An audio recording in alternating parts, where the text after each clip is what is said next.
Naalala mo yung kagabi? Alin yun, te? Di ba may assignment kahapon?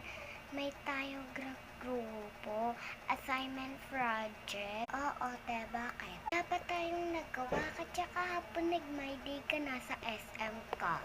Kasi sabi ni ma'am, di ba walang gagala? Nahimik ka. Bakit mo?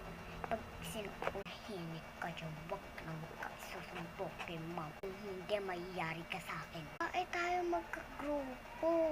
Tapos wala tayong nagagawa. Baksak ako, scholarship ako. Wala akong pake sa encourage mo. Pero, nagtuturo ako dito sa unahan. Ano ba yung pinapagluhan ko dyan sa, sa likod?